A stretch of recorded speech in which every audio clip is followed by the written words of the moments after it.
synthesizing information, but the sources it chooses to synthesize from lead to issues sometimes. But It's funny, they made a computer that's got math. yeah, the great thing is, I mean, its purpose is not math, but you could ask it to really deep solve something, to really pay attention.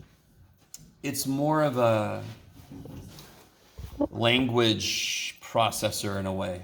Yeah, there are times we'll actually get math wrong because it is just taking those words, not as numbers. Yes, or it's trying to get the idea of where it thinks it's going without really stopping to check it. Yes, which a lot of students do that too. Oh yeah, I can do that while you guys are doing that. That's perfect. So if there are no questions from homework, we're going to get right into chapter 16. Are we going to do the gradient descent here? Do it again. Are we going to do the gradient descent in this class? We did talk about the gradient and how it relates to descent. Gradient descent. Gradient descent. Descent. Okay. Are we going to do that? We're going to do a gradient vector field. It's like the gradient descent is like when you find them, I guess the same thing as we did when you find the minimum and maximum of the 3D surface. It's kind of the thing that we already did with concave up, concave down, I guess. But it's So, like, I guess different. When you say gradient descent, it makes me think about what direction do you go in to make the height increase the fastest is the direction of the gradient. Is that the okay? But if you go the exact opposite direction of the gradient, that's going to make the descent the biggest. So we already did it. Kind of. Yes, Okay. I think. Yeah. That's what the words you're putting together tell me. Because that's and the example what they use is that they constantly going in the loop and they go like calculate again, move until they find the spot where they can. Oh, So it's like they go incrementally. that would be using the stuff we talked about, but going further with it. So Yeah. the minute you find the gradient, you move the opposite of that, and then you reevaluate. And you move the opposite, and then you reevaluate. And then you can find the lowest. Yeah, okay. So very quickly, sorry. Do you remember the gradient points you in the direction to move from any point to make the height above you go up the fastest?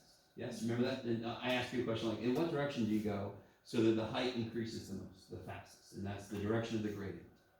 You with me? The upside down triangle? Yes. Okay. The upside down triangle. Yes. So delta F or upside down delta F. Yeah. Very quickly, just because you brought this up. So if I have this surface and I'm at a point and I see the gradient tells me go this way to make it go up the fastest. If I go the exact opposite, it's going to go down the fastest. So then I move a little bit in that direction. And then I stop and I redo the gradients at that point. And now it's a new gradient, isn't it? Because now I've moved, things have shifted. And then I see, okay, I'm going to go the opposite of this new gradient, and I'm going to go down more. And then I do that a little bit, and then I stop. And then I redo the gradient. So eventually I start here, and I go, this mountain, I'm like, okay, go this way, this way, this way, this way, this way. And then I'm going to get to a point where there is no going down, then that's the lowest point in that region. Yes? Okay, sorry. So that's a little bit of a trip back in time, but the gradient's going to come back here soon. So it's a decent time to say that. Yes? Did we do 15.8 hour or just 15? Yeah, we did cylindrical, which is 15.7, and spherical, which is 15.8. Oh, I gotta finish up. Yeah, We stopped at, shoot, did I bring that handout with me? Yeah, we only really did the first time. Yeah, I did. Arg. 15.7. Let me see if I brought that. If anyone's been up to my office recently, you know it's like a paper bomb went off. Oh, here we go. All right. If anybody needs a copy of this thing I just found, you're going to have to come with me after class. But last time we did something you can't currently see. Hold on.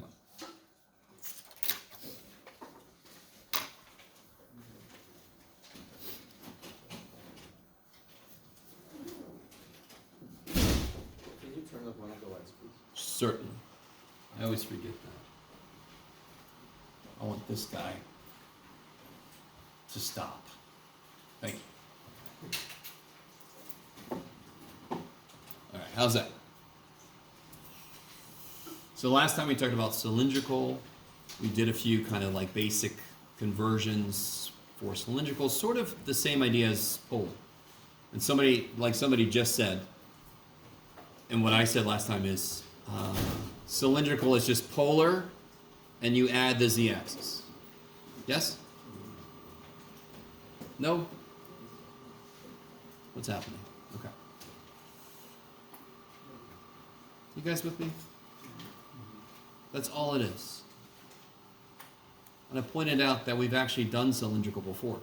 That last problem on the test was nothing new. So this section is nothing new. 15.7 is all about cylindrical. Yes? I know we're talking about cylindrical now, but can you explain how you derive what in spherical? I forgot what the symbol's called. It's like the O with the line through the middle.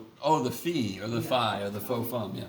How it's I forgot what it was, but it's something over rho. Oh, we'll get there. We'll get there. Yeah. I'm trying to build us back up to where we were, in case you missed out. So this just sets up the basics of cylindrical, the conversions. So all of these conversions look very familiar, and of course the best conversion ever is z equals z. So everybody with me? So it literally is just, you got circles in the xy plane, good for you. Let me just add a z-axis in, there you go. So x squared plus y squared equals r squared is a circle. If I add in z equals 3, now it's that circle at a height of 3. You guys with me? Okay. Okay. Then we talked about spherical coordinates, and that's this little picture here. I think, yeah, this is not a bad picture. We started to talk about, for example, cylindrical is one step away from polar. It adds the z-axis. Spherical is, you can still see polar in it, but it goes further away from polar. The spherical coordinates, do they have r in them? Why did I forget the word? Explicitly. There you go. No. Does it have r in it implicitly? Yes. So rho acts like r, just a three-dimensional r. If you look up, if you find somebody talking about spherical coordinates, they might even use the letter r. They really shouldn't, but that's okay. So we know it's just the radius of the sphere. Yeah. I noticed that I don't remember. I think a rho has to be positive. Was that? It's sort of like r. Right here, this is the real basic definition of rho. So if I take a square root, isn't it plus or minus? It's hard. So technically, again, all right, just to remind you guys with polar. Polar. I want to get to Zach, and I am here at the origin. You with me? And I'm looking down the x-axis, yes? If I use polar, polar would say rotate by this angle and then go this far. Positive r, yes? Couldn't I say rotate by this angle and then walk backwards so far? That's negative r, correct? So you could do the exact same thing here. Convention-wise, we try to stay away from that unless we kind of, it has to happen or whatever. Yes? Unless I want to go both directions for some reason. Does it make sense? Okay. So rho does not have to be negative, but we do try to just stay away from it because normally there's no reason to. I just make the angle get there. Yeah. And does speed have to be from 0 to pi as well? Because I noticed you use cosine to pi. So. Yeah, phi is the angle away from the z-axis, right? Okay. So phi right here is the angle away from the z-axis, and it is between 0 and 180. Is that cool? So let me put that, I don't think I put that anywhere. Phi would go from 0 to 180, or 0 to pi. I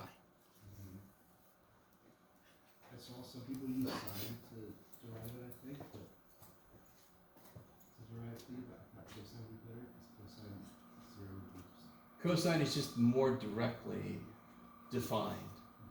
to get phi, right? Because it goes Yeah. from 0 to 5. Okay. Is everybody okay with everything that just happened?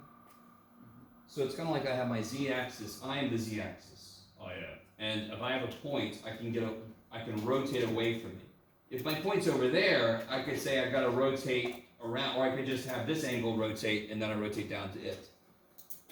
So again, I could break that convention, but that's a pretty strong convention. We consider phi to go from 0 to 180. Because if I want to go back here, I just use this angle to rotate, and now I can go to it. So I only need 0 to 180 for phi. Because if I have a point over there, again, I can just rotate and then go there. Does that make sense? So I don't need phi to go from 0 to 2 pi, because they don't have to be able to go back this way. With phi, I can just rotate this way. And what's this rotation? What angle is this rotation? Theta. So I can just make theta. Theta goes from 0 to 2 pi. I can just make theta go, and there's the point, and now I can go an angle between 0 and 180.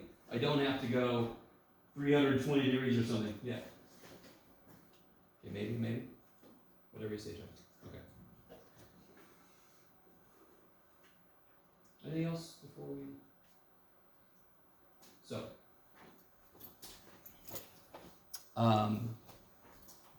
R is not a part of spherical explicitly. But we derived these last time because the way that phi is defined, if it's phi here, it's phi here. In which case, this would be rho sine phi. So R is rho sine phi. And then we get R sine phi, cosine phi for, rho sine phi, cosine phi for the x piece. Theta. Rho sine phi, cosine theta for the y piece. So we did that last time. Is that okay? R is phi sine, in my head I see the letter P and I say phi. R is rho sine phi. Because again, here's phi, yes? If phi is here, it's also here. This is the R piece. This is R, but it's the y side of the triangle. So that would be rho sine phi.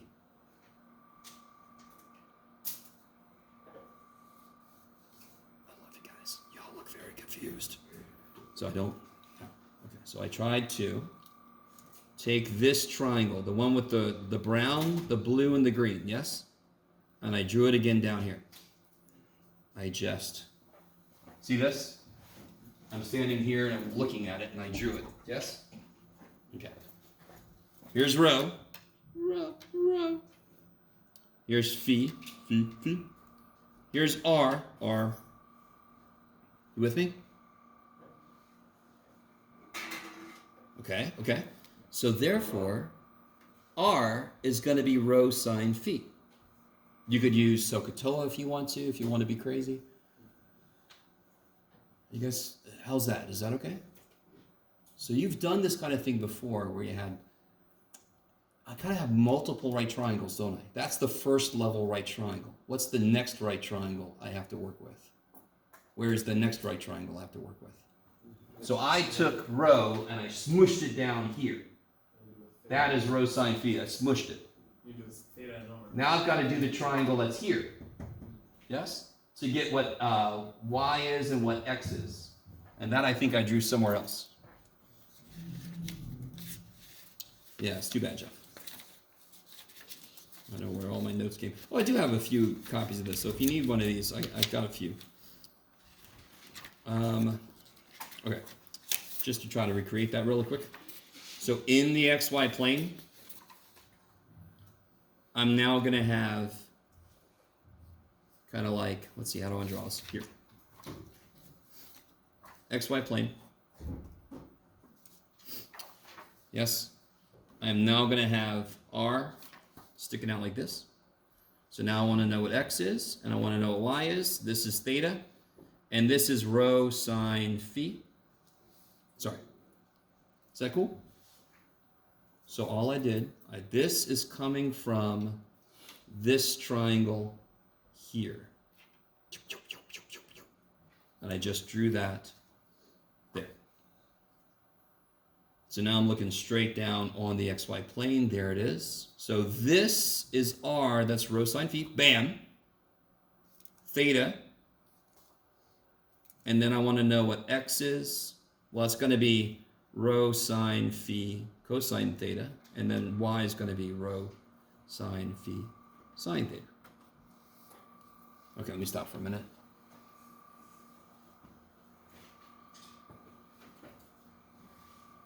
Yes. Can you kind of show visually how would the integration look like? For example, for the polar, like when we did with volumes, I understand we kind of scan the area and then go up, and we have some constraints. But for this one, what? We're not there yet. Okay. We haven't even talked about the calculus of this yet. Oh, All right? Okay. But I appreciate it. We're going to get there. Okay. So that is how we derive these conversion formulas, right? So now if I want to do a problem, if I'm given a point that's in rectangular, how do I convert it to spherical? So what am I given? XYZ. And I have to remind myself, if I want spherical, then I want to take this and make it rho theta phi. Yes? Okay, so now, how do I get rho? Yeah, x squared plus y squared plus z squared, and then square root, yeah? And then how do I get... Oh yeah, so we did do a list a little bit. I think I must have done on another piece of paper. This sounds vaguely familiar. So this would just be negative 3 squared plus negative rad 3 squared plus 2 rad 2 squared, all square rooted. That would be rho. Is that cool? Okay, that feels like Pythagorean theorem because it is, just extended to 3 dimensions instead of 2. How do we get theta? Yeah, inverse tangent of y over x. And the only thing you have to be careful about, I took the negatives because they canceled. But what quadrant am I in? Third? Yeah, we did do this because that's where we got 7 pi over 6. Do you remember that? Okay, good. So I must have written this down somewhere else.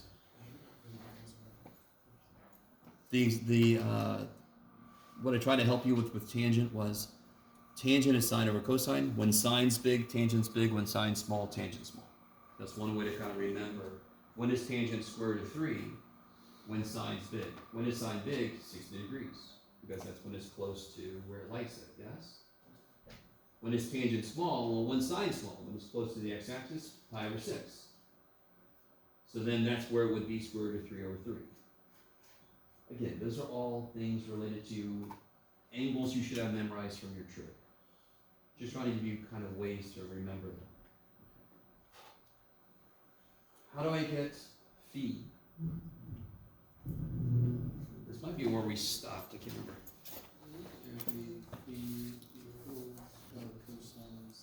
Yeah, phi would be inverse cosine of z over rho. Oh yeah, this is where we stopped. We definitely did this. So z was 2 rad 2, and rho was... yeah, I remember this. Okay, and then that you just throw in the old calculator, because that is definitely not something you had to memorize. What angle ends up with that cosine? If you have that memorized, holy shit, I don't think you do, which is fine. I definitely don't. So you just throw this in the old calculator, yes? Okay. How you guys doing? I'm still a little confused with the R equals rho sine theta. Rho sine phi. Oh yeah, rho sine All right. So real quick, right here is just spherical coordinates. So if I'm trying to figure out the conversion back to x, y, z, here's my x. Let's see. Here's my x, yes? Here's my y. And here's my z, yes? So I'm trying to figure out expressions for those.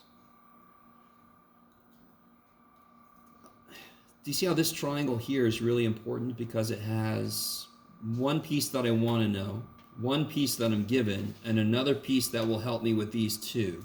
Does that make sense? This triangle right here, this very colorful triangle, is very important because this is something I need to know. I need to know what Z is. Everybody agree this is Z? I need to know what it is in terms of these weird dudes. Yes? Okay. So I'm given spherical. I found my X, Y, and my Z. Now I want to connect everything. And I do that through basic trigonometry. It's got a bunch of right triangles because I'm living in a orthonormal coordinate system that has nothing but right angles to it, everybody. Okay. So, I don't know shit about the angles in this except for this one. What's this angle down here? Yeah, because this guy is perpendicular to the XY plane, so this is going to be 90. It doesn't look like it because the angle is rotated kind of like towards us. So everything's a little skewed in perspective. You with me? And that's why I drew it again, just so we can kind of look at it head on. Okay. I'm going to call this green line, I'm going to call it R because that makes sense. I'm used to R theta in the XY plane. Yes? I could call it any damn thing I want to. I'm going to call it R. How did I get that angle into this triangle? Adjacent. Opposite side. Yeah, alternate interior, because these two are perpendicular. I'm sorry, these two are parallel. This is a transversal. Whatever that is, this is. That's how I can work that angle into that triangle. Let me stop for a minute. I'm trying to find connections between rho, theta, and phi, which they gave me, and x, y, z, which I can see. I can see those in my picture. I can see where those are, but they are related to these other things that they gave me. Doesn't it make sense that rho, if I break rho down enough, I'm going to get this piece, and this piece. Those are all parts of rho. Does that make sense? Here's rho. Isn't a part of rho very obviously this? What do I mean by that? Rho is a hypotenuse of the right triangle. So it's rho has a piece that goes this way and a piece that goes that way. This is Z. This is the XY plane piece. So once I get that thing, I then have to further divide it into just the X piece, just the Y piece. That's why I end up getting a more complicated version of what X and Y are because they had to be broken down twice. I had to get rho to just go into the freaking, here's, I don't want to fall over. Rho, and I just want to smush it into the XY plane. That's when I find R. And then I can take that and break it up into an X piece and a Y piece. Yes? Very visceral. Yes? Is your objective to connect everything to the rod? I need to connect So it propagates? all the coordinates of our standard XYZ system to all the coordinates of the spherical coordinate system.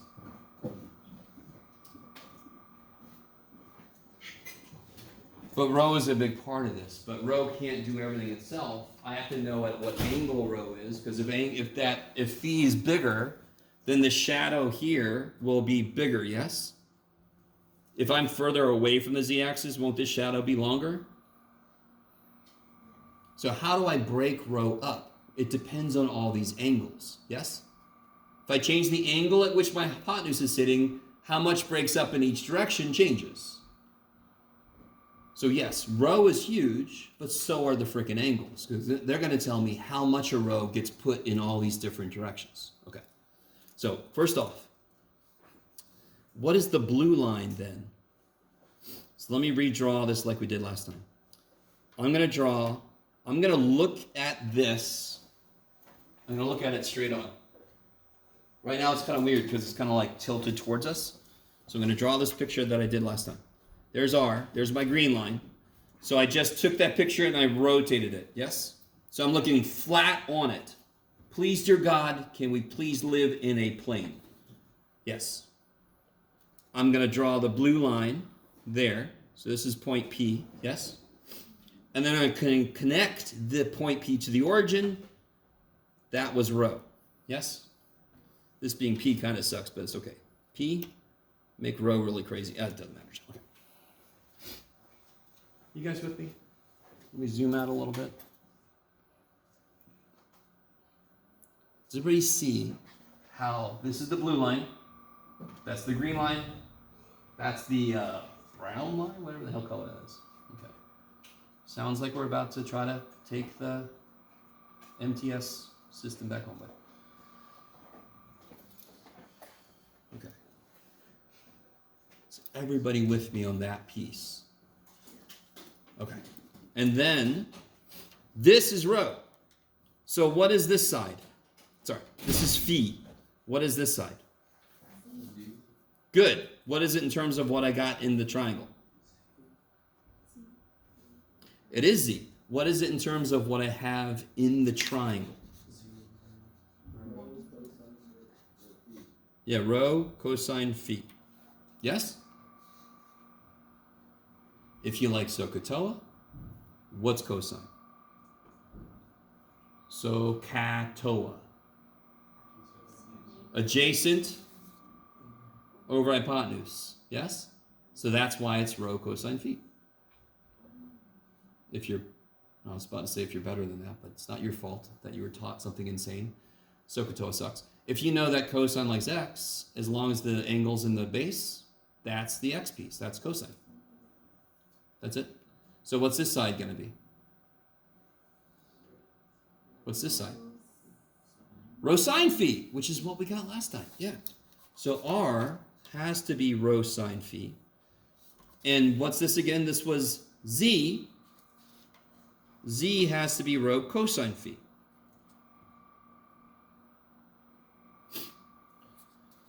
That is the first level tearing rho apart into its components.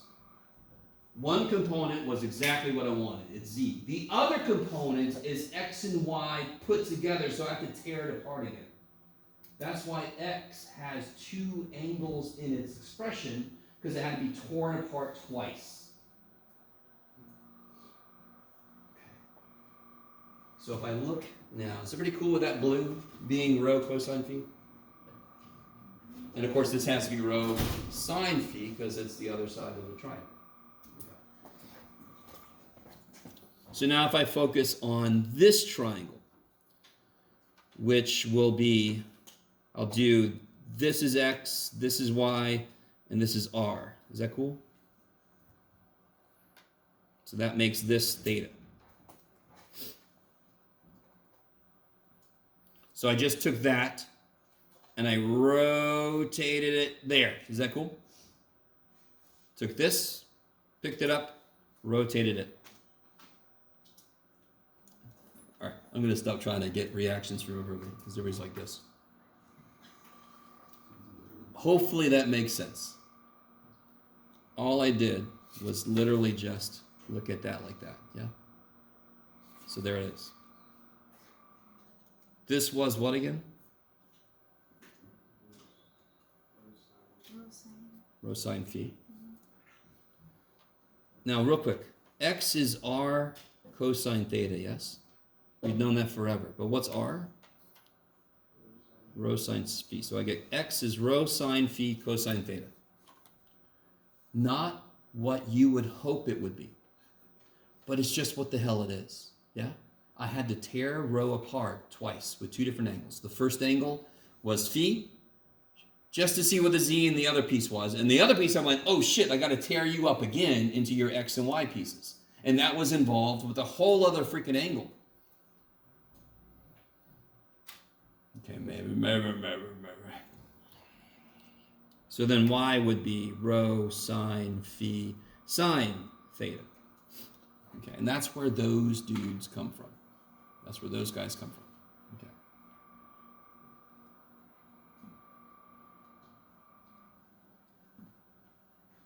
Okay. Okay. I think we even didn't we do some of these? Mm-hmm. Yeah. Okay. I just don't think we didn't do this one. Yeah. So, all right. So what do you think about cylindrical coordinates? If I want x squared plus y squared equals z in cylindrical coordinates, which thing do I not have to change at all? Z, because z equals z. So what's x squared plus y squared? R squared. Yeah, so that's just r squared equals z. Yeah? I know. R squared equals z. So r is the square root of z. What would that look like if I graphed?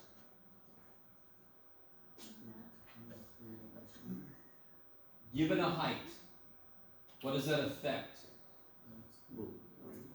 The radius. So as I go further up, my radius gets bigger. So that would look like that. It's a cone. Yes? Every cross section is a circle. Every trace in the xy plane would be a circle. Yes?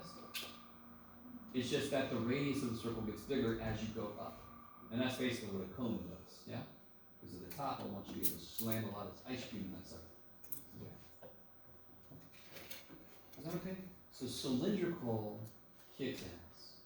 There really is nothing new with cylindrical. Nothing. Spherical. Oh shit. What do we do? This one's neat. Alright. Whatever you say, Jeff. Okay. So if I take a look at x squared plus y squared equals z, and I try to convert it to spherical coordinates, what is z? Square plus y squared. No. I mean in spherical coordinates. Z, rho sine phi. Rho Cosine. cosine. Yeah. And now, just what's x? Oh, the king of freaking no room. Okay. So that's z is rho cosine phi. What's x? Dudular. And then y is all the same crap except sine theta. Ooh. Let me make sure that's a phi. Your phis and your thetas. Yeah? They're going to get a little crazy. So you want to make them very definite. Yes? Go ahead and do that. Simplify it.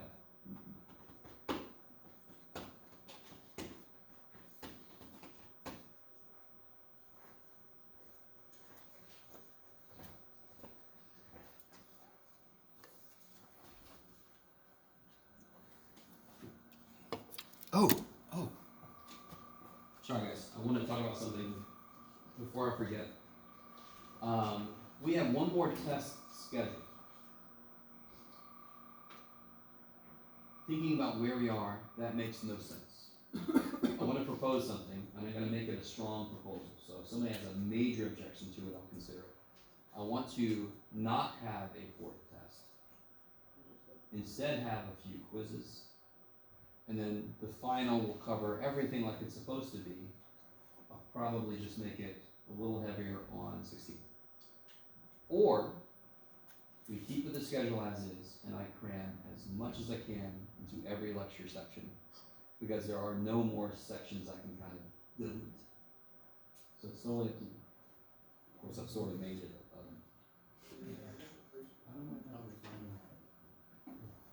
So real quick, on top of that, just to make it fair, I'm proposing that I take away a test. What I would do with that percentage is I would apply it mostly to your highest test grade. Now, very quickly, I love that you guys lit up when I said that, but I could be like 9.1%. Why is it 9%?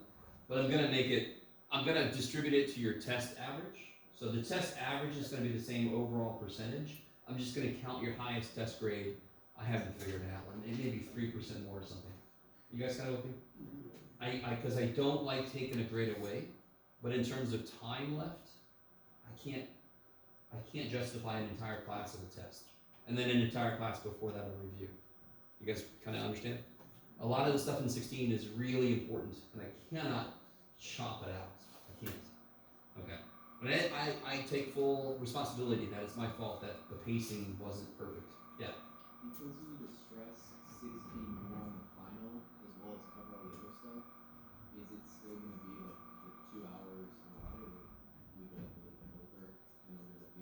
If I do stress 16 more, then I'll have to kind of like de-stress the other ones a bit. So overall, it's still going to be the length that I would deem being 2 hours worth.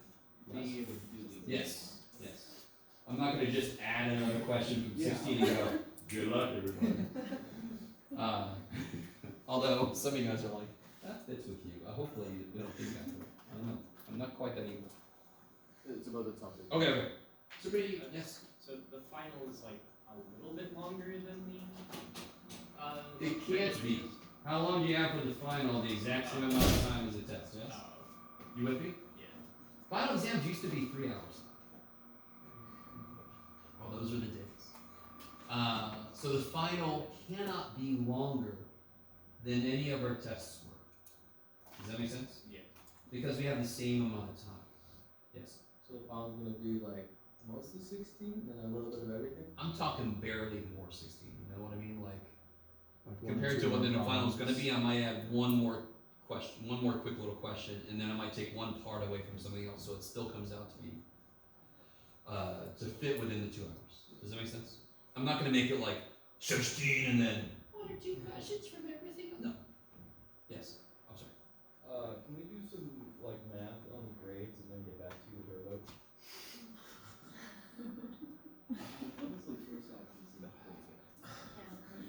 Yeah, that first one sounds better. I think it makes sense. I'd rather not take another test. So again, I'm sorry. What's your question? Oh, I was just gonna ask if you knew about how many quizzes you were gonna do on 16, because you said you were gonna do 2. 1 quizzes. 2. Because if I keep the test, I would do 1 quiz. Yeah. There would only be time for that. Yeah. Okay. Sorry, Joe. It's democracy in action. There's no electoral college here. So you can do that though, and you can tell me if you have any concerns, because I still haven't figured out exactly what percentage to put where, but I will definitely guarantee that a part of the missing test rate percentage, more of it will go towards the highest test grade. So if any of you guys have exactly the same test grade on one of your tests, you're like, well, what do you do for me? Well, you know, so bear with me. Okay. Okay. And that will be applied after corrections or whatever. So you see what I mean? So yeah. In this, Back to this. In this case, why do we convert it to the spherical from cylindrical? What's that? Sorry? Why do you apply the spherical logic to the cylindrical equation? We already did cylindrical. So starting here again, I'm going to convert it to spherical. So This is rectangular, yes? Yeah. Now I'm going to convert it to spherical. Okay. So I replace Z with what it is. Is that cool? Yeah. Yeah. So I didn't start with cylindrical. Cylindrical was its own thing. Cylindrical was just Z equals R squared. So we will bring everything to spherical. Now I start with this again, and now I go straight to spherical. Yeah. Okay. I'm sorry, I broke into everybody's work. Do you guys kind of see what's going to happen here by any chance?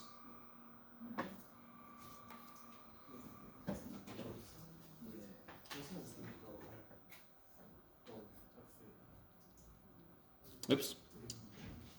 Put your glasses on, dude. Okay. What are you always looking for? Do you guys see the same multiplier in front of cosine squared and sine squared? I mean, that should jump out at you because then you can factor that same thing out. Cosine squared plus sine squared is. Yeah, so rho squared sine squared phi factored out of these gives me cosine squared plus sine squared, which is 1.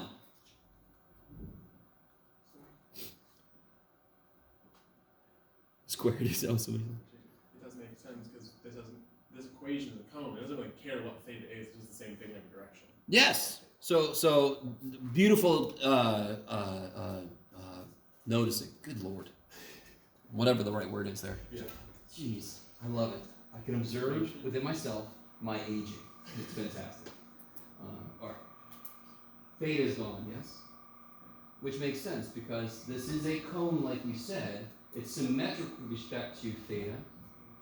So it doesn't matter what theta is. Theta is actually kind of like, for this cone, theta will be set. Does that make sense? Theta goes from 0 to 2 pi. Alright. It's not theta will be set, I said that backwards. What else happens here? You can kill one of the rows, yes? What'd the row do to you, Jeff? Be quiet. No, Jeff. Okay. And you could divide by whatever. That's fine. Okay. So that is the equation of that cone in spherical coordinates. Which coordinates did it look the best in? Hell yeah, cylindrical, yeah. Why does that make sense? Because a cone is just a piece of a cylinder, just a cylinder kind of whittled down. You start with a cylinder and you whittle the sides down to a point, you'll make a cone. You guys, so there's a connection between the geometry of the problem and which coordinate system we're going to use. So obviously a cone is going to look best most of the time in cylindrical. Maybe. Could you do one like a problem that would work well for spherical? I mean, let's look what we have. I got some examples here. Let's see what those are here. Well, here's one cylindrical. I'm not going to worry about.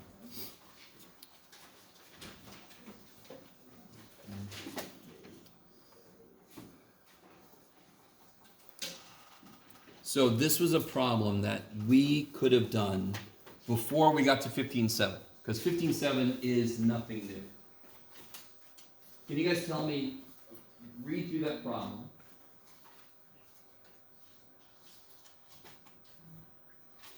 And when you have a triple integral dv, one way to structure your work is to go, I want to break that down into d something, dA. Yes? And the A should come out of the problem itself. Is there a plane that is acting like an input plane for one of the variables? XY plane is acting like an input plane for Z, correct? Do you see that? We've talked about this before. I want to figure out what plane should my D, my little region, live in, above which is my surface. And if I put it in the XY plane, Z lives above it. That's perfect.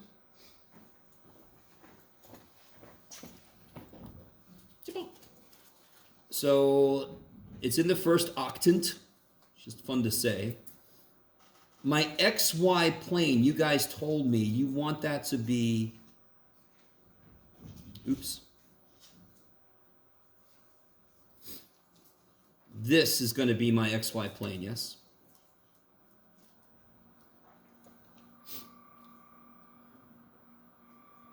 I'm kind of, I'm not directly just throwing it into this form. I want to show you the connection with what we did before, because it really is nothing new. But of course, what do I want? How do I tell how to draw this in my XY plane? Does everybody agree? It's the first octant, yes? So what's the lowest Z can be? 0. Up to wherever 4 minus x squared minus y squared is at that point, right? So if I'm at 0, 0, it would be 4, yes? Is that cool?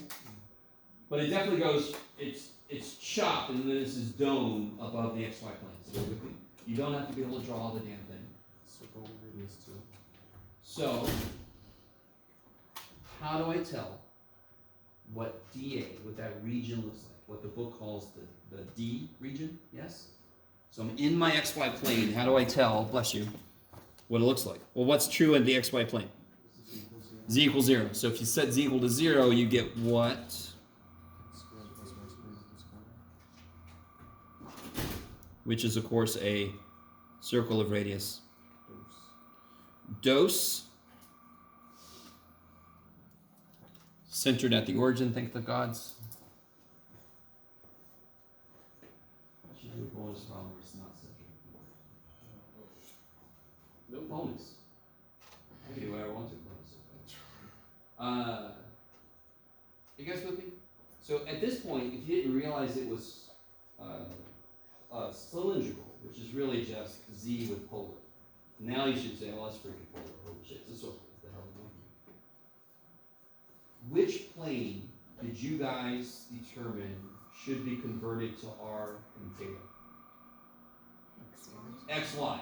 So everywhere you see X and Y, you must replace it with polar. Because you decided X and Y, you're going to make an R and theta. So do you see how inside the interval I have to now be worried? Because those variables don't make sense anymore based on what the decisions we made. If I would have put a freaking Z, just a Z here, yes? Just a Z, I wouldn't have had to do shit to it because I didn't decide to change Z. I decided to change X and Y. Are you guys with me?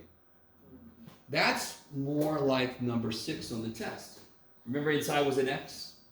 But it was the YZ plane that became polar, so the inside just stayed X. You didn't do shit with X. You changed Y and Z. I really want this to make sense. Just this. Everything else doesn't matter. So I decided my XY plane, I want to represent it in polar instead. Z doesn't give a shit what's happening down the XY plane. Yes? Yes? Is it possible, for example, last time we kind of did the integral first, put the Z inside, and then we converted it to the polar? Because the inside was based on this. Now the inside is not. Now, to be honest, do we know what Z is going from to? Yeah. 0 to 2. Yeah, we'll do this for right now. Do you really want it kind of, do you see where this is going? If I integrate this dz, I'll have z times this, and then I'll throw that shit in, and then I have to, like, FOIL? No. No, I don't want to do that. In fact, that limit, that upper limit becomes something really nice. Yes? Yes. Okay. So what are the outer limits? That's probably not going to be enough room, Jeff. Dear God. So this is 0 to 4 minus r squared. Is everybody cool with that? This is totally up to you. Which way, damn it. Which way do you want this dA to go? dx dy or dy dx? I mean, I'm sorry. I'm being silly. I'm overthinking this. R d theta is nothing. So what is r going from to? 0 to 2. And what is theta going from to? 0 to 2 pi. Good, because I want the complete circle, yes? So here's an example on the test where I didn't want the complete circle, so you had to figure out what angle it stopped at. Okay.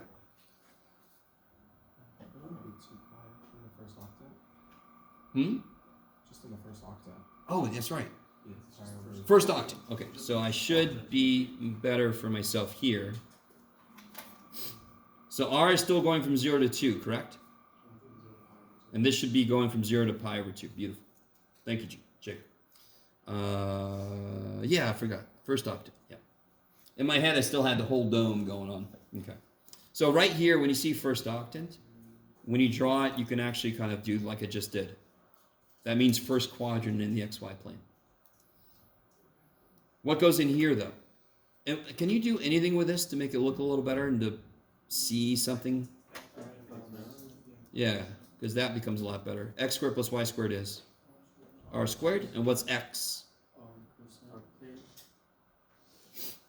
Cool.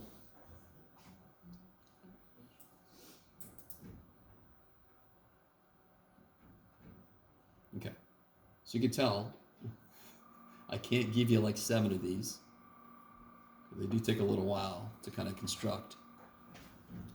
But now you can just attack it. What's beautiful about the first level integral?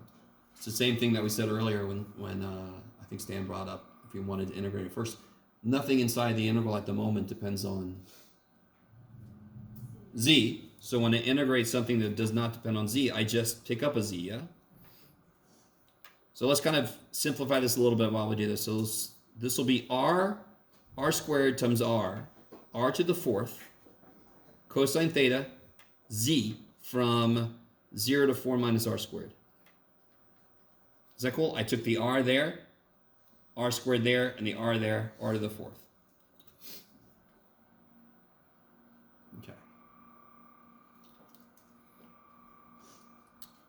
And just to go a little faster, if I throw these in, I'll just get that. That 0 does nothing to me. If I distribute, I will get 4r to the 4th cosine theta minus r to the 6th cosine theta. Dr d theta.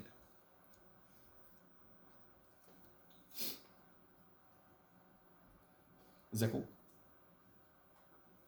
Just put the 4 minus r squared in place of z and then distribute. And now those intervals are nice, right? Okay. So I'll get, what do you get when you integrate dr?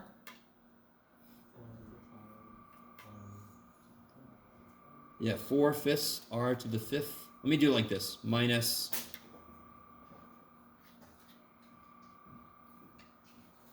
I'm going to pull a cosine theta out just because. Sorry.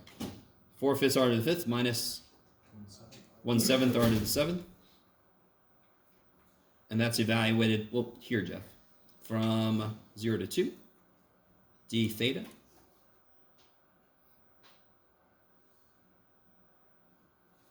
I don't know if you guys notice, some of you guys might notice up here, at this point, we could have made it an integral r dr times integral cosine theta d theta.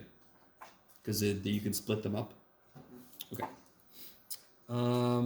So here we get, oh boy, 4/5 times 32. So,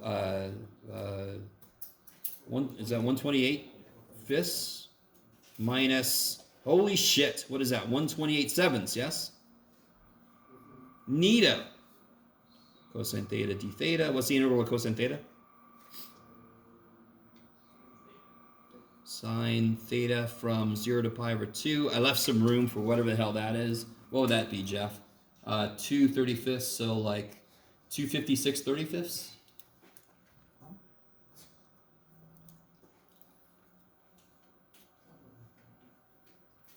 Thank you. It's my one skill. Throw a pi over 2 in to get 1. Throw a 0 in to get 0. That's the answer. Oh my god. Oh my god. Oh my god.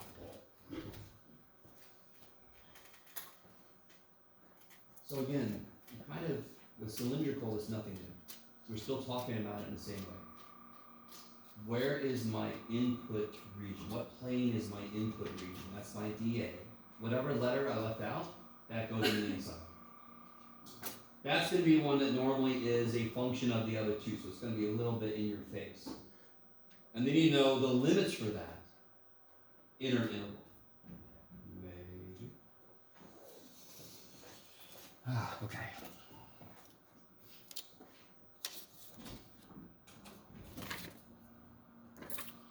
Oh, I gave you a fully worked out problem just because I felt like it. I wanted you to have a problem that you could actually read. Is everybody with me? And again, if you didn't get one of these packets of handouts, I have a few more here. Does anybody need some of these? Come on up here.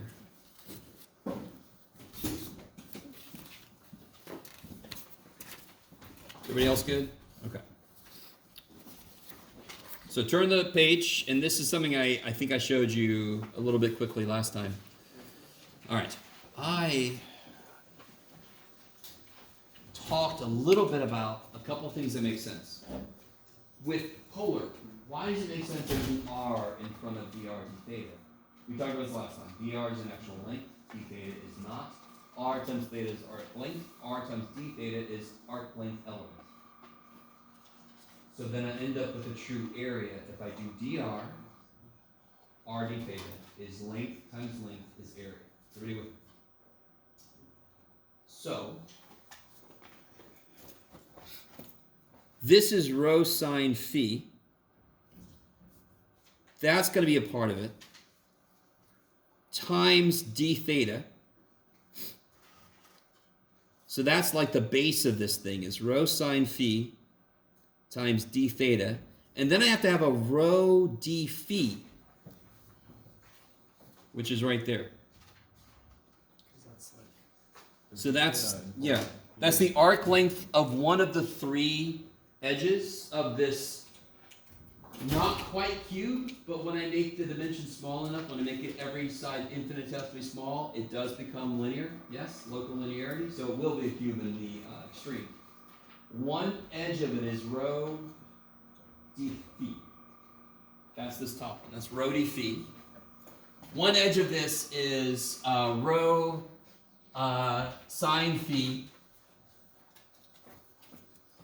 And then the last edge is rho sine phi d theta. Did I put that down there? Yes. This is a phi, Jeff. And then the last is just delta rho, thank God. Just like dr is fine. It's a length. So I have to have length times length times length to make volume, correct? Volume is length times width times size. So I have to have lengths, 3 lengths to make a volume. So I have to have d rho. That's beautiful. D rho tiers. That is a length. D theta, another length. Damn it. So that's actually rho sine phi d theta.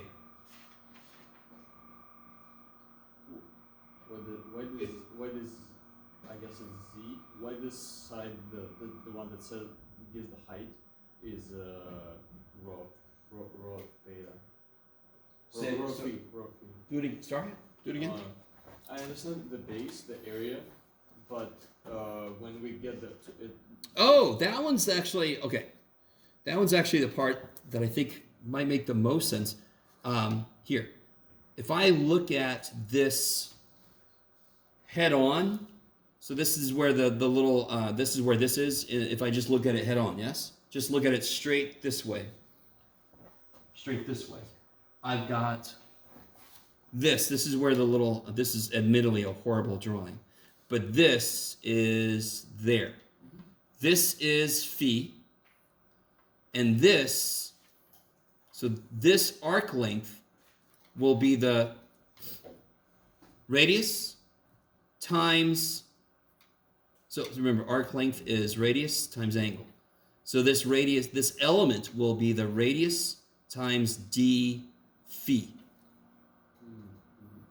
So that's where this little dude comes from.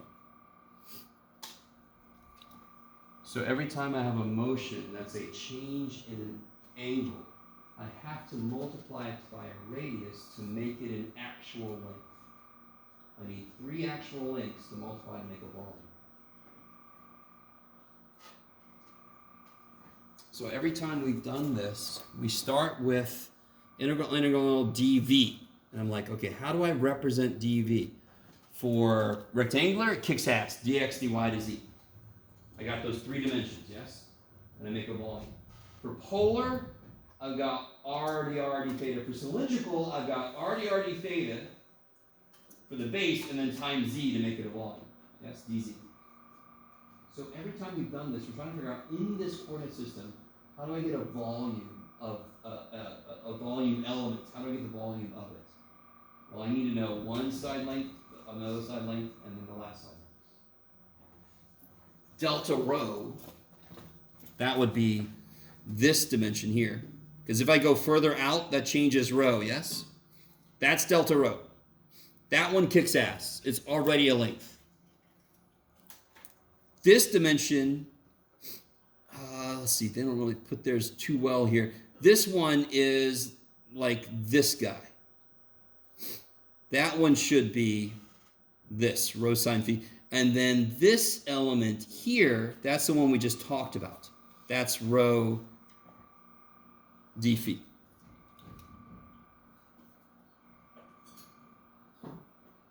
Now if I put all those together, that's what dv becomes. Rho sine phi for d theta, rho d phi for that arc length, and then d rho is already a length. Tiers. So in r dr d theta, dr is a length. R d theta is a length. Length times length, area, that's why I can replace dA with r dr d theta. dv, I've got 2 frickin' angles in spherical. They each need to be multiplied by some type of radius to make them actual lengths. Remind me, what is rho sine phi? R. So r theta is arc length, correct? So rho sine phi d theta is the arc length in that direction. Rho phi is the arc length in that direction. Yes, rho d phi for the little elements. And then you have delta rho. In this case, d rho. So d rho is one side. Rho sine phi d theta is another side, and then rho d phi is the height.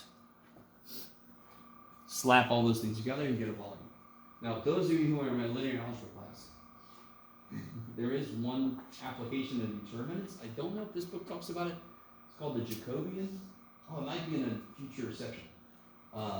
It's like a determinant that you can set up that will tell you in any coordinate system what the shit dv should be. And do you remember what I told you how many coordinate systems there are? So it makes sense, and math people are like, hey, we need a way. What coordinate system? What the hell's dv in that shit? So we developed a way, no matter what coordinate system I'm in, I can set up this matrix, take the determinant, it'll tell me what the dv should be. It's pretty cool with that. This is dv. All this is dv. R, dr, dz, d theta, whatever, that's dv. dx, dy, dz, that's dv. They're just all the various ways to represent a volume element in each of those coordinate systems. That's all it is. On one level, I remember when I was taking this class, it felt like, why the shit are we adding this to whatever function I'm throwing in there? That's not the right way to look at it. That is fundamentally a part of this. This whole thing is just the dx at the end. Just what it looks like in spherical. Okay, maybe. So I think, Stan, this might answer your request here. Let me zoom out a little bit. What time is it? Oh boy.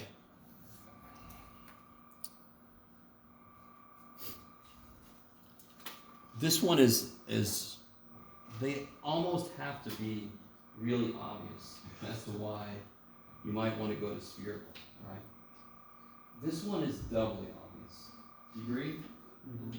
The integral itself is evaluated with something involving x squared plus y squared plus z squared, which is just a three-dimensional definition of a sphere. And then it's over a region that is itself a sphere. It's just like, did you get it? Bam. No. Did you get it? Bam. It's just hitting you upside the head. It's like spherical. No. I need it spherical. Okay. We know what dv is, and I'll tell you this. I will give you the dv. You with me? I will give you, on a test or something or a quiz, I will give you this. Okay, no reaction. Maybe I won't. Yeah, okay, no, I don't need. I'm sorry. You guys are giving me nothing. That's okay. I will give you this. What can I do to get this thing started then? The great thing about spherical and cylindrical is that is just what it is. There ain't no messing with it. It just is. So this would be rho squared sine phi d rho d phi d theta. My God. And now you know each one of these integrals, what the shit it represents, and what's really beautiful about the inside function. E to the rho. E to the rho. Oh, really, Jeff? Oh, I guess I did, yeah. I don't know if I want to spend all day on this, but, so what's the outer one talking about? Theta. And this is where it's going to become important, what somebody said earlier. Theta is going to go from what to what, because I'm not restricting myself to any octant or whatever. 0 to 2 pi. So I'm glad, Jacob, you noticed that earlier. We talked about this already. It's going to be 0 to pi, because otherwise I would start to repeat. I really want this to make sense. I got this sphere. Phi is this guy. But if I go 0 to 2 pi on phi, and I'm going 0 to 2 pi on theta, I'm repeating myself. I'm looking at parts of it, so I really want this to make sense. Shit, today would have been a great time to bring up basketball. So I got a sphere. Here's phi. Phi is this, yes? And theta is this. So if I do phi from 0 to 2 pi, won't theta already pick up this other side of the ball if I let theta go from 0 to 2 pi? So you could argue, well, I could make one of them. It doesn't matter. Phi, we say, goes from 0 to pi. Because almost always, if I let it go further, it's going to repeat an area I've already scanned through. Yes. So this will be 0 to pi. That's what it will always be at most. You could have a region that cuts that down, correct? And maybe it's 0 to pi over 3, because I'm not rotating all the way. Does that make sense? So it's not always 0 to pi, but it's always at most 0 to pi. And then the inner interval is rho. And what's rho going from to? And how do you know? Yeah, 0 to 3. Because I'm inside this region, it's got to go from 0 to the radius of this. Do you guys, real quick, I don't want to do this right now. And you're all like, that's the way I feel about all your stuff, Jeff. But do you see what I have to do? Can you guys see what method I have to do to integrate D row? By parts. Yes? Do you guys see that? Because it's rho squared e to the rho. It's not u sub. If the rho and the rho squared were reversed, it would have been u sub. You with me? Damn you, Jeff. So I'm not even going to open it up to vote. We're just not going to do it. But can you see? All right, real quick, just to help you out, if you do hit one like this, I would highly recommend. You could even not even write what I'm writing right now, but I would highly recommend rewriting it a bit so you can focus on what's important at the moment. Do you see how I rewrote things? So now I can kind of really focus on my row. Yes? Then I would do by parts. I would even just write that by itself. Do my by parts. When I'm done with it, I shove it back in there.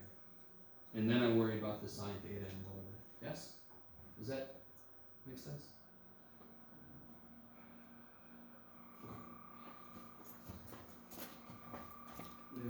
With Sine sine phi. phi. Oh, yeah. Thanks, guys. Okay.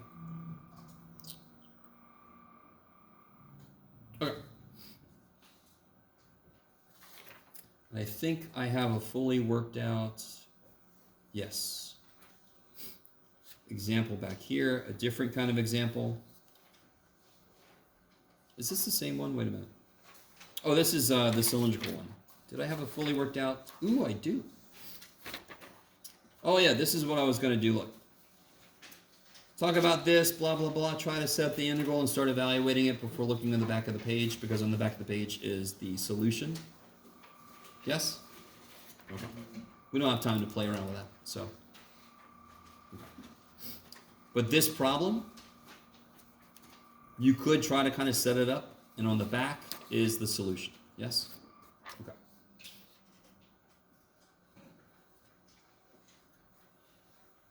Okay. Any questions on all that? That's something you have to get into and try. So with DD, we don't have to worry about which order we put it in, it's always that. Like, we don't have, like, Yeah, I mean, you could play with the order you do D and D theta, but most of the time your row is going to be a function of those, so you can't kind of change the order any way you want to. It's almost always going to be that order. So that is a decent trade-off. Complexity went up, but then things you have to worry about went down a little bit. Yes? Okay, maybe. And you're like, not enough. Okay. So get in there and try some of those. Let me know if you need any help. How many problems did I assign out of that section? You guys remember or no? Is it 15.8? Yeah. 10. Hey. Sorry. Of course, each one takes about 3 hours, but maybe not 3 hours, 2.5. So, what we're getting into now, because we're all crazy, we're getting into some cool ass shit. So, the thing I hate, this is a really good visual of this, but I've done it so many times, and I'm still going to do it. What we're getting into is the idea of vector fields. Now, when I say that, if you've taken differential equations, you've worked with this a little bit already.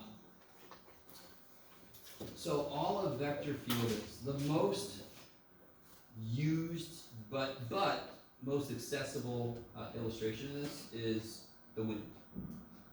So if I pull up, I almost don't want to do this because I have to log in. Damn it. If I pull up a wind map,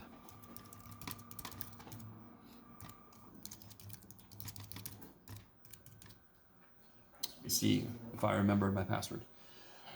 All a vector field is at every point in the space where the vector field exists, there's defined a vector. This is crazy. And that vector represents the direction. So if the wind is blowing this way, the vector field will have a bunch of vectors pointing that way. Does that make sense? If the wind is blowing and then turning because of trees and buildings in the way, then the vectors will turn and go. The longer the vector, the stronger the wind. Yes? So I don't know if you guys have ever looked at this thing. It's kind of nifty. Let me Google. Okay. Wind map. No. Yes. Yeah, this is the one. Let's see if the internet lets me. This is kind of silly. Do you agree? So look what's going on over here. Wait a minute. Holy shit. I was going to zoom in on us, but look at this. This just really draws your attention. Yeah, there's major shit going on here. You see that? Up here, is that part of Tornado Alley? Maybe? I would be a little worried about these guys a little bit. Look at this. Wow. All right, so if we zoom in on us, there's probably not too much going on. Holy shit, where am I? Yeah, this is kind of cool. We got that offshore flow going on, yes? Oh, there's the mountain range. Yeah.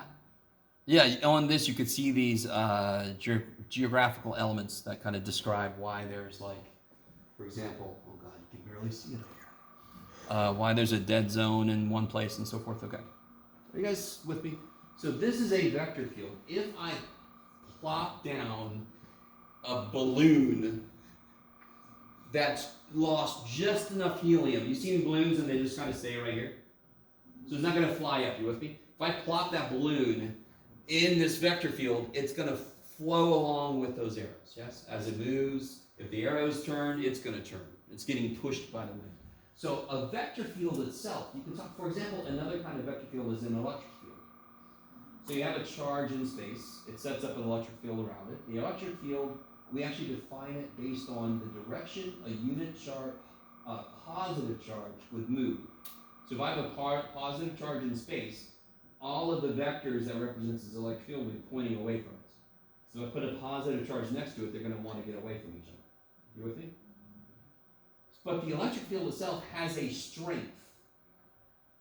When I put the charge into it, the bigger the charge, meaning not physically bigger, but the stronger the charge, the more effect it's going to have.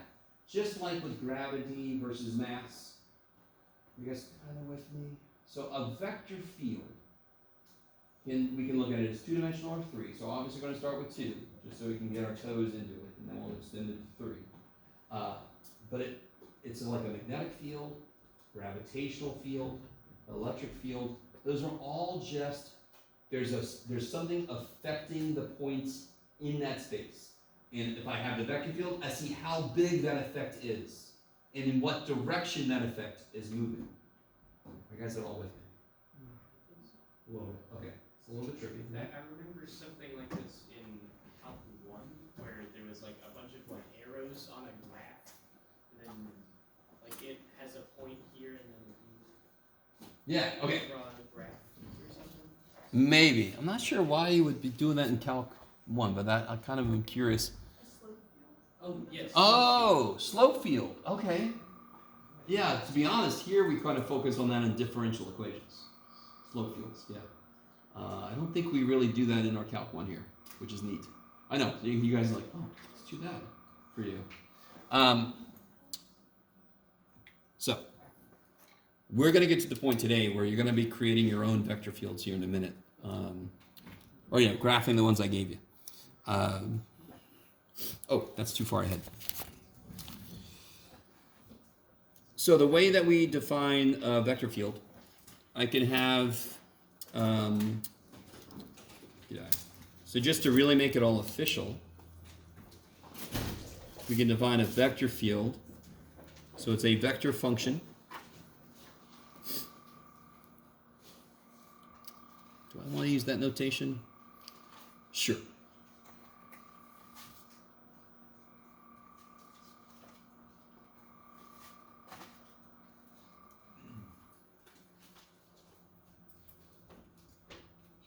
So So I've written the same thing twice there, right? So just in coordinate form or in IJ form.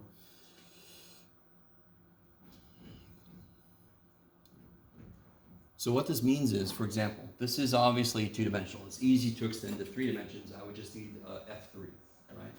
So if I have this on the floor, there's water coming out somewhere, moving across the floor. You with me? So the currents would represent the velocity. So maybe over here it's just sort of like sitting there, and down here that's the main thrust. So here the vectors are strong. Over there, if they are existing at all, they're very tiny. Because over there's not much going on. It's flowing out this way. Are you guys with me? I'm not sure what happens in the room next door or above us, but there's water just going. I see it. Okay. So this kind of describes the what if I put something down there. Now I'm thinking about the movie It. Great. Little boat. So I put something down there. It's going to describe the direction it's going to move in when it's in this force field. In this description, it's like a force field because it's a force being applied. So it's not sci-fi. I know. Yeah. We're not turning on the force field.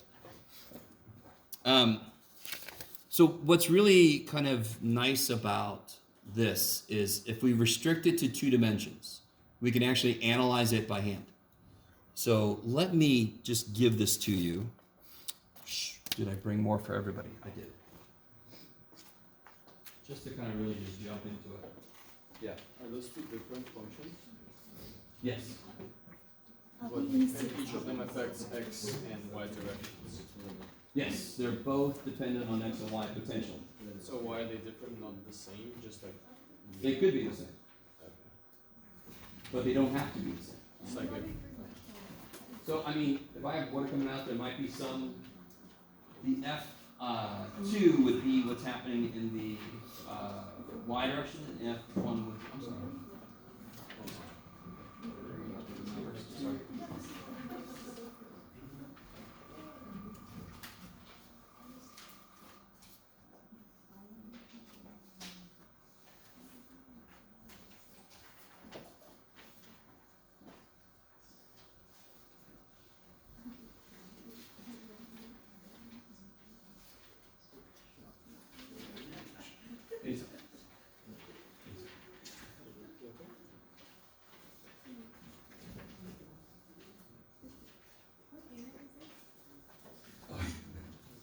For a minute, I heard you say, "What year is this?" This is 16-1. What year is it? All right, guys. So let's do this. Let's try one example together, and then I'll have you guys do some of the other ones. You can't really fully understand what I'm trying to say here until you just do it. So let's see, how the hell does this shit work? So what's trippy about this is I have an input of a point, yes? I input a point, and my output is a vector. Okay. So let's pick 0, 0, just because. So I have a point input and a vector output. So if I put 0, 0, what's my vector output? 0, 0. All right, let's stick with the first quadrant for right now. So let's put in there, let's not jump too far. Let's do 1, 0. What would that become? 1/2, 0. Now do 1, 1. 1/2, 1/2. And then you have 0, 1. 0, 1/2. Okay, let's try to plot those. Let's see how those even get plotted. Dear God, Jeff. The way I plot those is at a given point. And does this make sense? If I am in, how do I say this? Let's see. What's a good example? If the wind is blowing, couldn't I move somewhere that's a little more sheltered and there's going to be less wind? Yes? So, what this says is, if I am at a certain point, what forces am I experiencing right at that point? So when I go to draw my little vector, I'm going to start at the point that was the input. So at the point 0, 0, I'm experiencing nothing. I am calm. I'm enjoying it. Yay. But if I'm at the point 1, 0, from this point, where do I want to go? Where do I have to go? Where's it pushing me? 1/2 in the x direction, so that would be just there. See that? Little vector. That's the vector 1/2, 0, but starting at the point 1, 0. Is everybody with me? And then you got 1, 1. So if we go to the point 1, 1, I'm going to have the vector 1/2, 1/2. So I'm going to go 1/2 over, 1/2 up. So I'm going to go like that.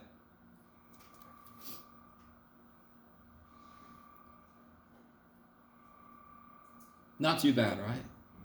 I mean, especially compared to some other stuff we've done. And then 0, 1, I'm going to go 0, 1/2. So at 0, 1, I'm going to go up 1/2 from there. And then you can imagine it kind of is easy to tell, especially this is a very simple function. When x is negative, the first piece is negative. When y is negative, the second piece is negative. So I'm going to kind of like radiate out from the center. Do you guys see that? So for example, maybe I don't have to do this anymore. Let's see. If I'm at negative 1, 0, what's it going to be? Negative 1/2, 0, yes. If I'm at negative 1, 1, negative 1/2, 1/2, do you see that? So then you can start to pick up on symmetries. I'm not going to make you do a ton of these, by the way. And I'm not going to make you fill up the whole freaking grid. But I want you to do enough that you can see this is kind of like something weird is happening at the origin. Y'all agree with me? Some explosion, some, I don't know, some geyser, some insane thing, some, I don't know what it is. Yes. Yes. I was just thinking the opposite of a black hole. Yeah, exactly. Sure. Yeah. White hole. Yeah. Other side of the black hole is another universe. Who knows? And it's saying, get the hell away from me. All of the spaghettified things will now be shooting out. So I feel really bad for the universe on the other side. Their planet, every few years, they go through the output of the white hole. All right, sorry.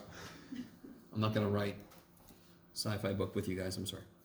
Or maybe we can. I don't know. And if I just keep going, like if I do 2, 2, that's going to be 1, 1. So I go to the point 2, 2, and I go over 1, up 1. So you see how it's getting, somehow it's getting stronger the further away from the origin I am. Very difficult to come up with an actual physical situation this would be.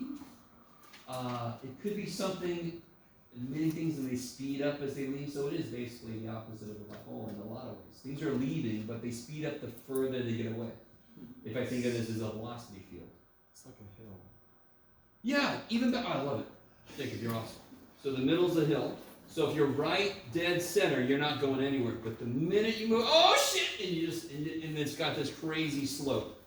That works beautifully. So if there was a hill in the middle, and that's the velocity vectors, I'm going to speed up as they go rolling down the sides. All right, cheers. That kicks ass. Okay. Real quick. Can you guys tell what this would do? Every vector I would draw here, what would be true about it? Yes, it would be a unit vector. So watch. Let's do a couple. 0, 0 would become 0, 0. That's really exciting. No, this would become undefined. Why? Yeah, beautiful. So at 0, 0, I have something crazy going on.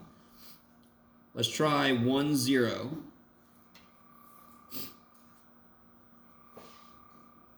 What would that become? Yeah, 1, 0 over 1, so 1, 0. Yes? What about 1, 1, for example? Let's get something a little more interesting. It'll be 1, 1. So this part doesn't change at all, right? So it's these things divided by their length, the length of this. Rad 2, kick ass. Is this a unit vector? Yes, that's easy to tell because it's just freaking trig, right? That would be 45-degree angle, which is what 1, 1 is. So no, it's closer. So for example, at 1, 0, I would draw a vector 1, 0, pointing in that direction. At 1, 1, I would draw a vector 1 over rad 2, which is, what would that be, Jeff? 5/7, which is roughly 0.7 or something, so it's like 0.7, 0.7, so it'd be right 0.7, 0.7, so it'd be like right there. And then you keep going. Is that so? Effectively, do you see the connection between these two? This is divided by a constant, which is why the lengths change. This is divided by the length of the vector itself, which is going to have the same picture as this. It's just like this vector won't be this long. Every vector I draw would have a length of 1, but it's going to look the same as this. If I was way the shit out here for this, that vector is going to be huge, yes? Sorry. You guys with me? Do you guys see how the vector keeps getting larger the way? Because x and y keep getting bigger. This one will keep it tamped down. Okay, maybe. All right, here's the most interesting one so far. 0, 0. Still very exciting. Someday 0, 0 will get to do something else. Of course, I gave it to you in a slightly different format, but that doesn't matter. Now let's be really careful. What about 1, 0?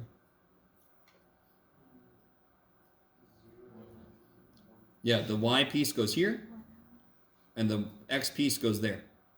0, 1/2, yes? So let's see. 0, 0, 0, 0. From 1, 0, I want to go which way? Up 1/2. Kick ass. Yes? I should be doing this with pencil. It's too bad, Jeff. And then 0, 1 will look like 1/2, 0. So from the point 0, 1, I want to go 1/2, 0. What about 1, 1?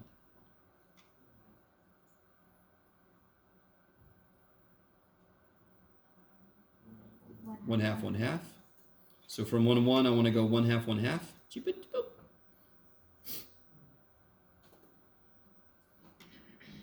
How's everybody doing? Okay. And let's just do a couple more just because. What would 1, 2 look like? Yeah, 1, 1/2. I love it. So from the point 1, 2, I would go 1 over 1/2 up.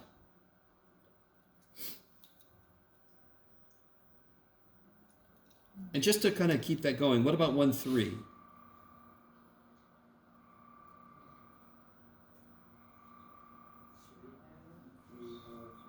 Three halves, 1/2. So if I'm at the point 1, 3, I want to go over 1.5, up 1/2. Over 1.5, up 1/2. So then I'll go like this.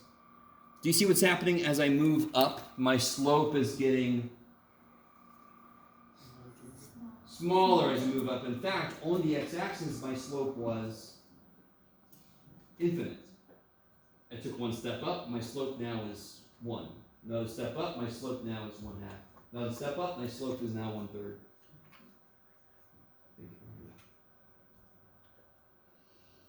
Yes?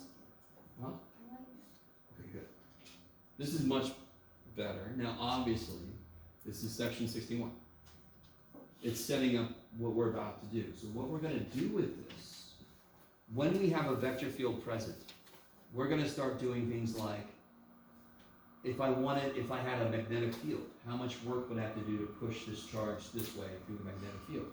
Or how would the magnetic field make it move? We're going to be doing, gotta be careful how I say this. We're going to be doing line integrals through this vector field. So 16.1 is setting the stage for what we're going to be working in.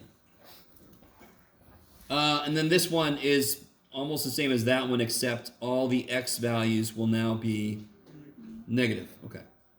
So just to show you, actually here, can you guys try, this is the other way. I've got, on the other side, I've got a bunch of this. This is kind of crazy looking. I kind of like it. Can you try to match up? And the way I would do this is I would look at A and I would try to see which one makes sense that this represents. You with me? Try to see if you can figure out which vector field corresponds to which definition, right? Which equation?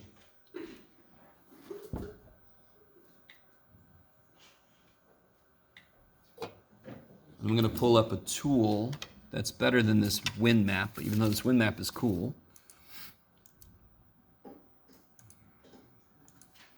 Oh, I got to go to my... Holy crap. Okay. Hey, everybody at home. How you doing? Hope you're feeling okay.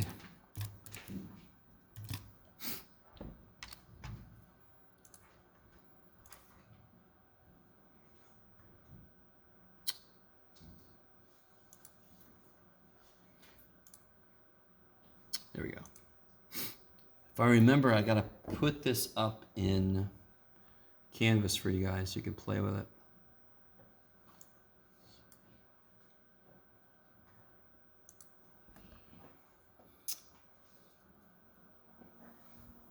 What was one we did? Yeah, y over 2, x over 2.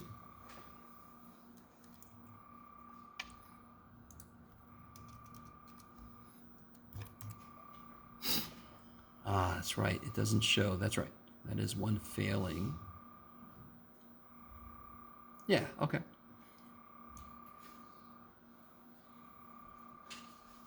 Where was that at? That was...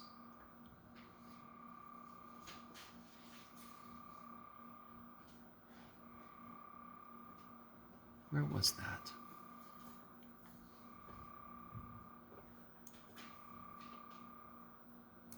That's pretty good. Yeah, that's pretty cool. All right. All right, let me see. Does somebody think they have A figured out? Big A goes with F? Why does F make sense? Yeah. The results should be independent of where I am in terms of Y. Now, and also, I should be pointing in the X direction as big as the X is. Now, I think I put up here they've been scaled, because if I didn't scale them down, it would have been insane. But can you see how over here it's a little bit bigger? It's got a little bigger tail, so it goes along with as X gets bigger, my vector is getting longer. Okay, so this will be A, big capital A. What about B? Yeah, why C? Yeah, because does this care where you are in the XY plane? Not at all. It's always 2 over, 1 down, yes? So these seem to have kind of a, at least they have a negative slope to them, yes? So this is a constant vector field. It doesn't change based on where you are in this region. So I think that's the only one that does that behavior. Yeah, so that one's the one, yeah. So no matter where you are, it does the same thing. That must mean it's constants as coefficients. C, we did something sort of like this. A. Why do you say A? Because the direction changes based off of the magnitude of the x and y, but the y's are inverted. Yeah, so here's, I got a positive Y, for example, this little point right there, but it's pointing down, yes? And it's supposed to be pointing in the Y direction, the opposite of the Y piece I'm at. Now, if you had this problem to do, one thing you could do for yourself is to just throw a few points in. Do you see what I mean? And then it helps you figure out which one's which.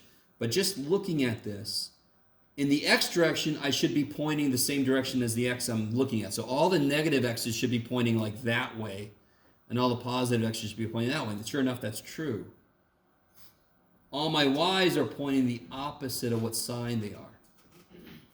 Okay, so this is C. I forgot. B was this guy. And D is just the reverse of C, yes?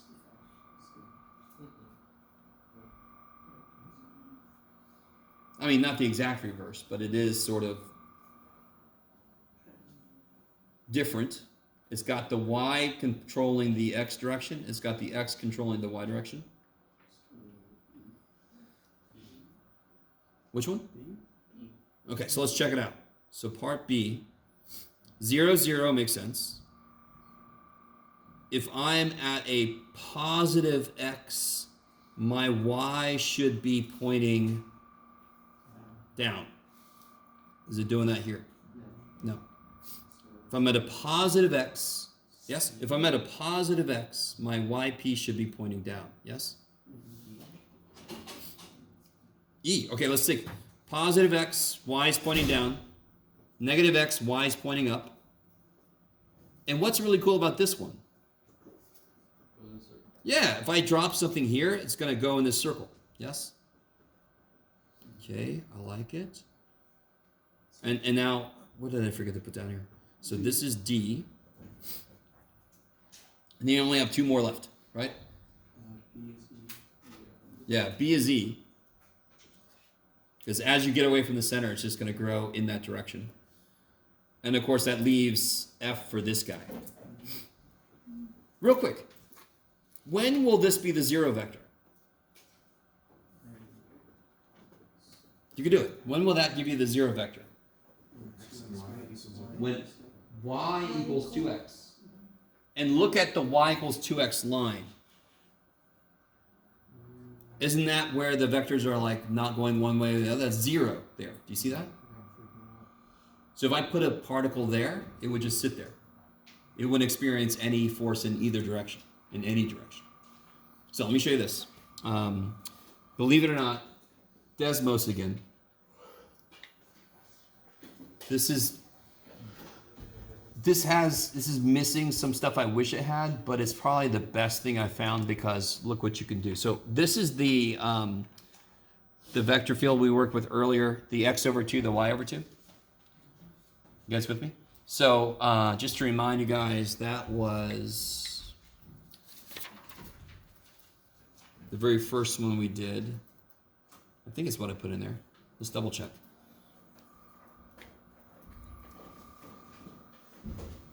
No, I put y over 2, x over 2. So that was the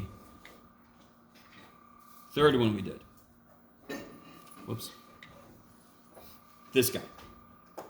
So I just kind of focused on this line just to kind of make a general point about it. But if we focus on this, you can see straight up, over more, over more, over more. So the slope is getting less and less as you go up. That's what we noticed with the one line that we did going up.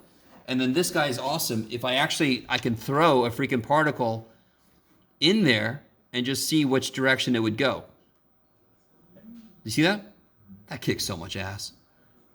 That kicks like a lot of ass. And somewhere in this long ass list, I found it earlier, but that was in my office. I can't remember which one. This one gives you better resolution if it's smaller, but it goes further if you make it bigger. So if you make it bigger, you lose resolution. But somewhere else there was another one, but I can't remember where it is. I'm not going to worry about it. Holy shit. Sorry. The grid only goes so far, so it doesn't freak out. But anyway, that's kind of nifty. So you could play around with different vector fields. So if you have to draw one by hand, you could try it out, and then you can plug it in here and double check. I just have to remember to throw this link up into Canvas. So then you can have access to this easy. Because this is something somebody put together. I'm not going to claim ownership of this. Somebody else did this Canvas program. Okay. So I'll try to remember to put that up in Canvas. So, last thing for today. There's really, 16.1 is beautiful. Because again, 16.1's job is to set the playing field for what we're about to get into. So once we set the field for vector fields, no pun intended, sorry, we're going to get into what we're going to be working with in these vector fields. So can everybody, real quick, do you have a piece of paper that is blank, at least on one side? Kind of asking myself that at the same time. Here we go. Yes. Piece of paper blank on one side. Yes? Okay, so what I want you to do, everybody do this with me. I want you to make like a little function. You can do it, whatever you want it to be doing. Yes? So this is Math 180. XY plane, function, find the area underneath. I can make a bunch of little rectangles. Can you make a few just very quick little, it doesn't even have to be perfect. Are you with me? Just little rectangles, roughly approximating Riemann sums. Yes? Just there. The last few are going to be gross, but who cares? Okay. That is Math 180, correct? That's it. You could have, instead of taking the class, I could have just given you this piece of paper. You would have been done. So I can integrate, if I knew where it started, where it ended, I could integrate, get the freaking area under that curve. You would.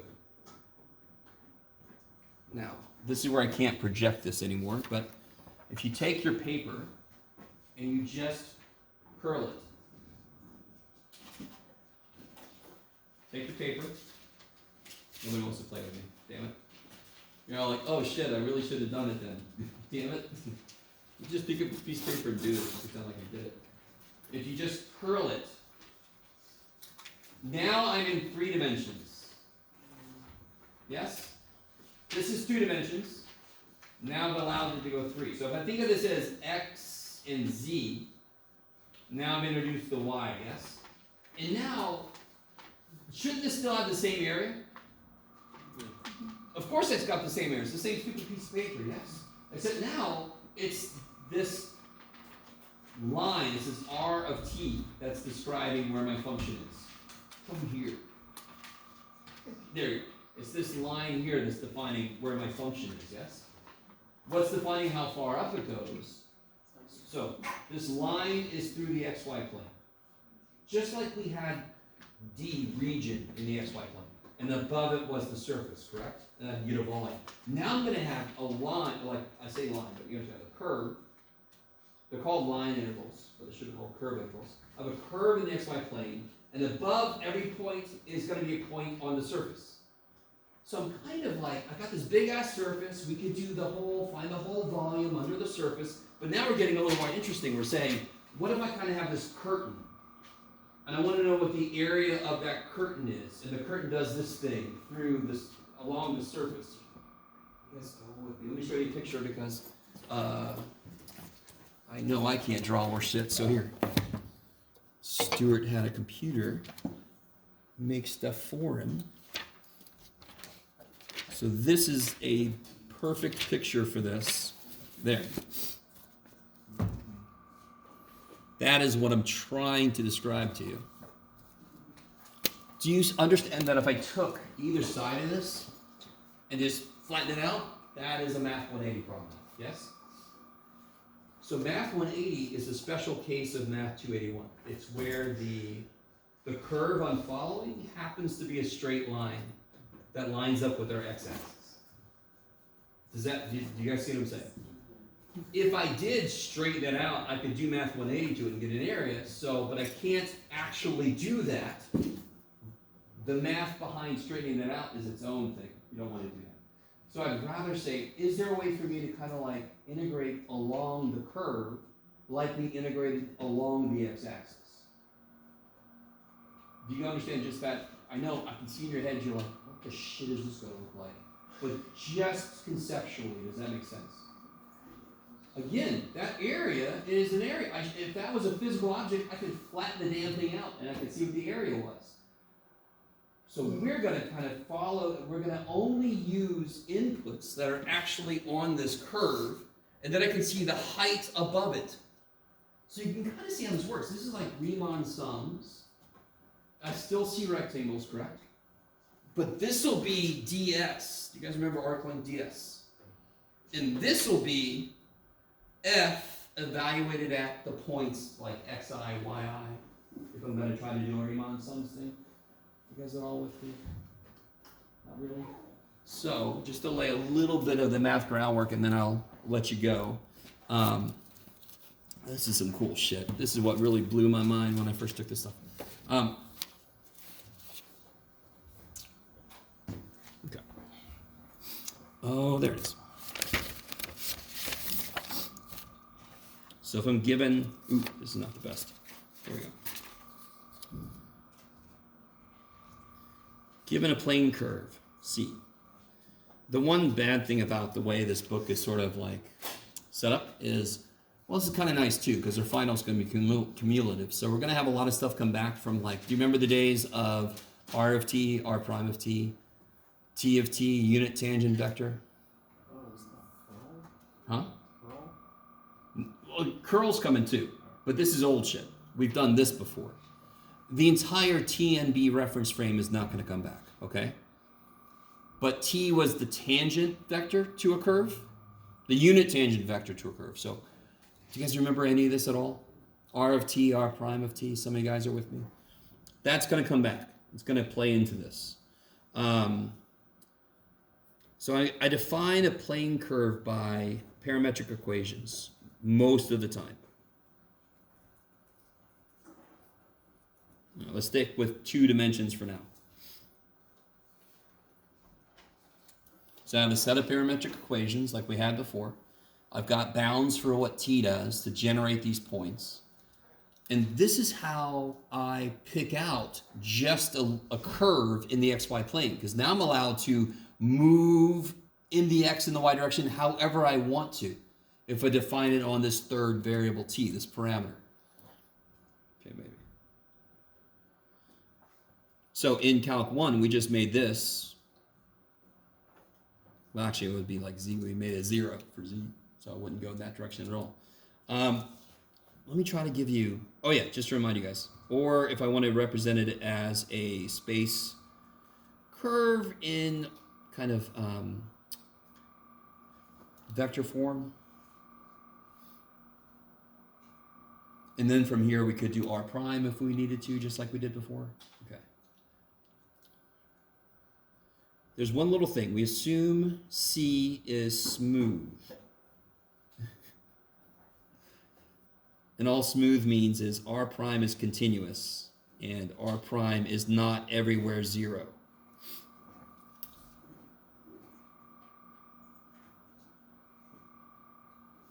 So most of the stuff we're going to work with will meet those conditions.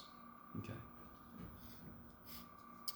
So just to give you, all right, let me see if I can do this. I think this came out okay when I drew this. So this is one possibility I've got like this. So here's like t equals a, t equals b. Yes? Notice how x kind of comes back on itself, which is completely fine in parametric. Yes? And again, if I just pick this up and pick this up and just, or you took this side and I took this side and get straighten the damn thing out, yes? So I'm in the xy plane, but we understand that above this is some surface. And I'm just going to kind of like carve like a laser, just this piece of the surface. Okay, maybe.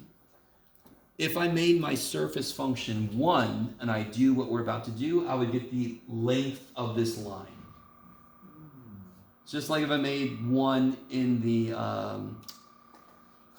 triple integral, I get the volume of the area. All right, or if I do it for the double integral, the area of the region. Yes. Okay. So thankfully, this is actually going to be a single integral, which is nice. So just to kind of let me see. You guys are all like, please let me out. You said you would. So here is my.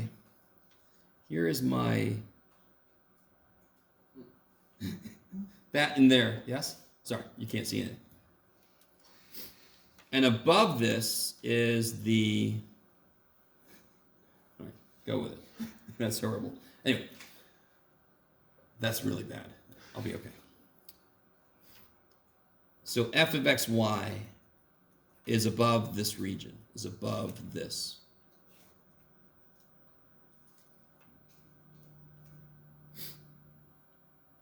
Okay. From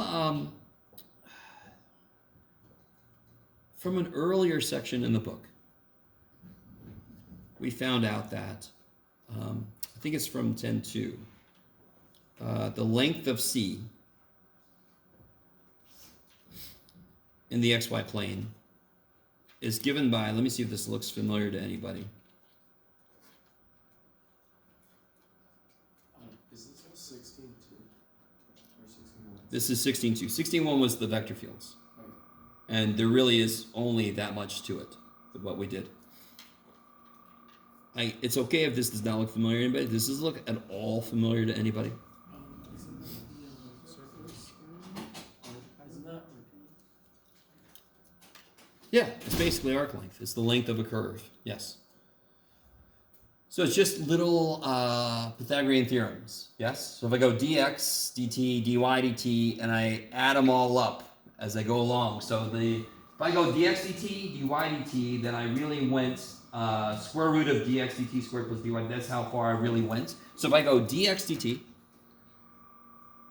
and I go dy, dt, how far did I actually go? This. That is this. And if I add all those up, I eventually go all the frickin' way. So I get the length of this. If I add up all those little elements, I get the length of this. Okay. What's that thing at the beginning there? Sorry, where? The 0.2 and before, the 0.2 and before. Oh, I'm sorry. What is that? From section 10.2. Okay. Sorry. So this you actually did in Calc 2. That was the parametric right before polar stuff in Calc 2. Yeah. But then, so this would be probably the second step of the integral. And we get like trying to get there's in a plane. Maybe? So one thing we're going to do with this, all right. I'm not sure what your question is, Jake, but this gives me just the length of this, as if there were no third dimension. Yes? Yeah. So it's like the second step after you do like Yes. D, F. and- So if I kind of work with this, I could then try to add in the heights above it. Okay. Which is where we would go next. Oh yeah, let me stop there. So next time we'll pick up from this point. We'll try to see how to integrate the heights. Because now I've got the lengths. If I can just get the height in there, then I get the rectangles and I can integrate them and add them up and get the area of that curtain. Whew. All right. And I'll try to, I should be able to do this. I'll have the grade sheet summary. I'll have an updated homework timeline sheet. Kind of reflecting what we talked about today. Any